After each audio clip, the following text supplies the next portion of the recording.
Alors là je suis arrivé à mi-chemin, enfin c'est pas mi-chemin, c'est 3/4 de chemin, sur le Mirador, sur la route d'Orongo. Et je suis passé à pied. Alors c'était un choix parce qu'on peut venir en voiture. D'ailleurs on peut venir en voiture jusqu'au bout du site tout en haut.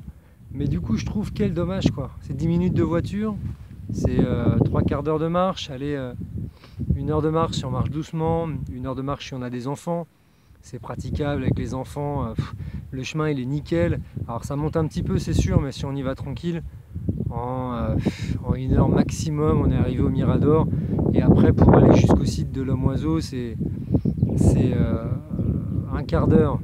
Donc ça se fait bien à pied et puis c'est joli, on traverse une forêt d'eucalyptus. C'est assez chouette, c'est dépaysant d'ailleurs, on ne penserait pas que sur l'île de Pâques il puisse y avoir un décor comme ça.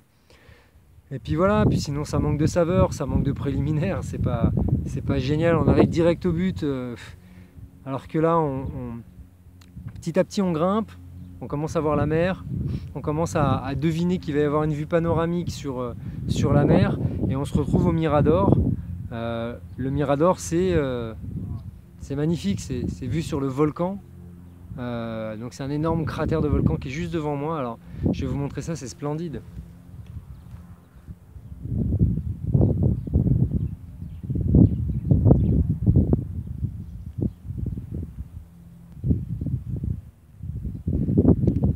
Alors voilà, alors ça se passe de commentaires, c'est simplement magnifique, la vue elle est chouette, c'est beau.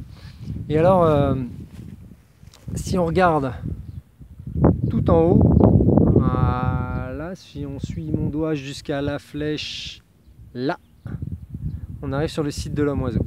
Alors c'est parti, on y va.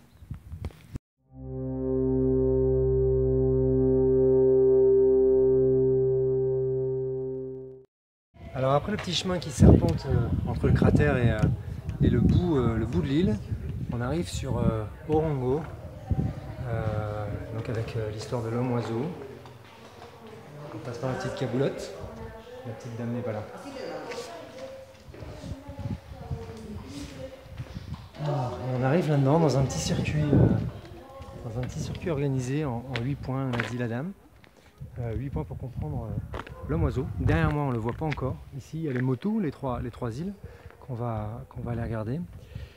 Et puis ce sentier se fait en une demi-heure. Alors encore une fois il faut donner son ticket que l'on a acheté en espèces, soit en dollars, soit en pesos chiliens, que l'on a acheté soit à l'aéroport, soit dans la rue principale d'Angaroa. Et donc vous ne pouvez pas l'acheter sur place, il faut le prendre en bas, et ce ticket il est valable pour chacun des 3 sites les plus importants ici, c'est-à-dire la carrière, les 15 moaïs alignés là, et puis ce site de l'Homme-Oiseau. Alors là on se trouve sur le site d'Orongo. Alors c'est ce qui vient après les moaïs, ils se sont tellement tapés dessus, ils ont été 15 000 sur l'île qui avait été colonisée, il y a tellement de monde que ils se sont tapés dessus, ils ont tout brûlé. Et du coup règne une guerre des clans pas possible. Pour savoir qui allait devenir le roi de l'île, en tout cas quel clan allait être le clan qui dominait l'île, ils ont construit des sites cérémoniels, imaginé un petit stratagème pour pouvoir sélectionner au plus brave, on va dire, celui qui serait l'Homme-Oiseau. Alors l'Homme-Oiseau, c'est celui qui va être capable de descendre, chaque clan amène son champion. C'est celui qui va être capable, c'est le clan qui va être capable de descendre par la falaise qui se trouve juste derrière moi. C'est une falaise de 200 mètres, c'est complètement abrupt, il y a des cailloux partout. De descendre avec une nasse, alors une nasse qui est en forme de nasse à poisson, en roseau. Ils descendaient avec ça parce qu'ils étaient capables avec ça de pouvoir flotter. C'était une sorte de flotteur en osier pour pouvoir atteindre les motus qui sont derrière moi. Alors là on n'en voit que 2, on voit Motu Iti et Motu Nui, mais il y en a un 3e qui se trouve au milieu.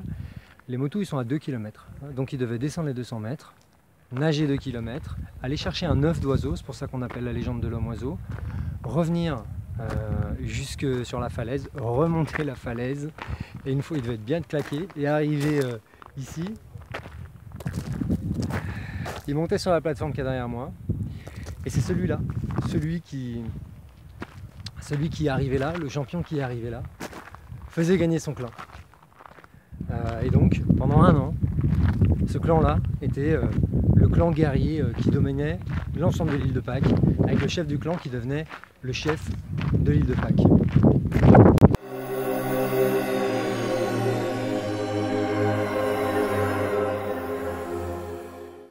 Ah, je sais plus où me mettre là, tellement que c'est joli ce coin-là. Là. Je suis sur un petit bras de mer, près d'une petite grotte là où il y a des pétroglyphes, des peintures rupestres qui sont encore visibles, je ne sais pas combien de centaines d'années après.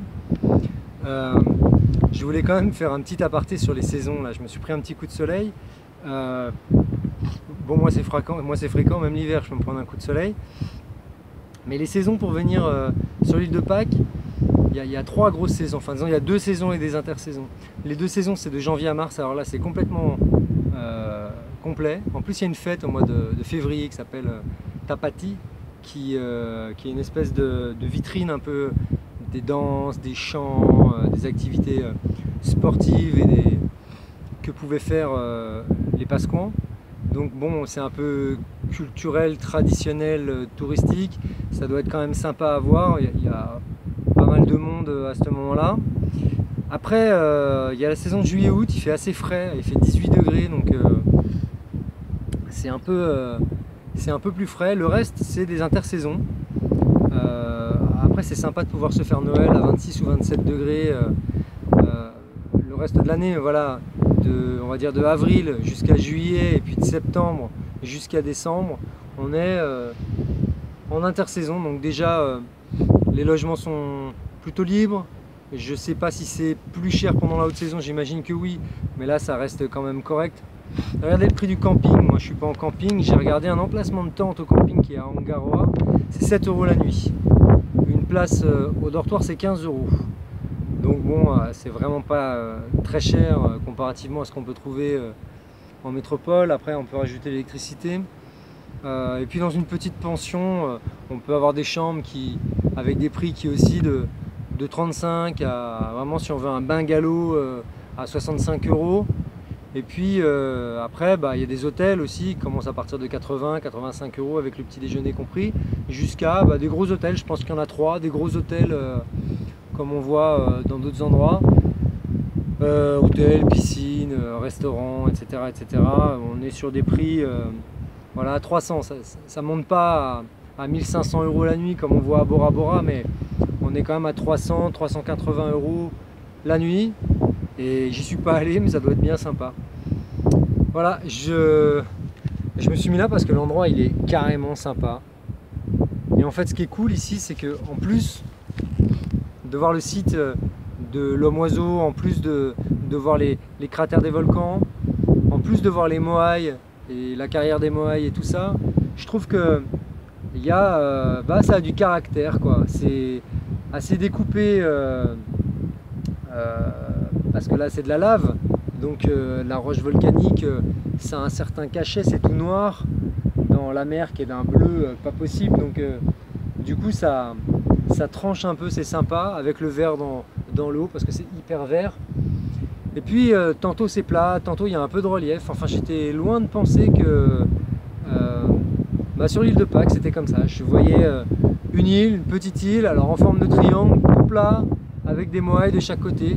Et c'est marrant parce que du coup j'ai vu pas mal de moaïs, mais c'est ce à quoi on s'attend quand on vient ici. Et finalement il y a aussi l'après-moaï qui est une période assez intéressante là, qui a duré je sais pas, 300 ou 400 ans. Et finalement il y a pas mal de petits rites, il y a pas mal de petits trucs sympas, et les paysages sont carrément jolis, quoi. J'essaye avec le vent ça va couiner un peu, mais j'essaye de montrer ça, et la couleur, je sais pas si on se rend compte vraiment de la couleur de l'eau. Il y a plein de sites de plongée, il y en a un qui est juste à côté d'ici, plein de sites de plongée, il y a même des moaïs qui sont sous l'eau, donc on peut aller voir en plongée des moaïs. La plongée, je reviendrai dans les activités qu'on peut faire, mais c'est 70-80 €. Le baptême de plongée ici, donc c'est pas plus cher qu'ailleurs, c'est les mêmes tarifs. Et puis voilà, vous avez des sites uniques, j'imagine. Au niveau de la faune et de la flore, c'est c'est sympa aussi sous-marin. Alors je sais qu'il y a aussi des grosses bêtes. Il doit y avoir des gros requins un peu balèzes. C'est pour ça que dans le rite de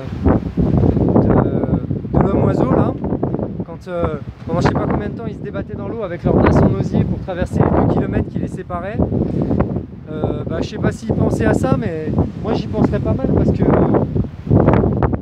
tout l'endroit dans lequel on peut trouver des gros requins, quoi. Il n'y a pas de lagon, c'est bleu profond direct. L'eau elle est en ce moment doit être à 22-24 degrés. Je pense que c'est parfait pour eux. Là on est sur le chemin d'Anake-Tangata, c'est une petite grotte a priori qui se trouve en contrebas. Alors là c'est charmant comme tout. C'est un petit chemin qui descend face à un petit bras de mer. C'est assez sympa, on va voir si on peut descendre. Voilà. On va aller voir. Apparemment, j'ai lu dans le guide que le site était fermé. Le site est fermé parce que c'est dangereux, il y a des éboulements. Alors je vois là, il y a un petit attention. Du coup, je vais aller voir et si c'est si c'est dangereux, je remonterai. Allez, vamos. Là, on est en contrebas dans la grotte. Alors avec la mer derrière, c'est sympa. Et là, carrément, il y a des pétroglyphes qui sont ici et qui sont visibles comme ça dans la grotte, quoi. Sauf que là il y en a aussi, mais on le verra peut-être pas bien à la caméra. Il y en a, j'ai jamais vu un site dans lequel on pouvait aller s'approcher. Il y a une petite barrière avec marqué qu'il faut faire attention et qu'il ne faut pas traverser, mais j'ai jamais vu un site sur lequel on pouvait aller presque toucher les pétroglyphes des mains, quoi. Alors évidemment on va pas le faire, mais alors c'est assez sympa. Et alors surtout le cadre est assez chouette.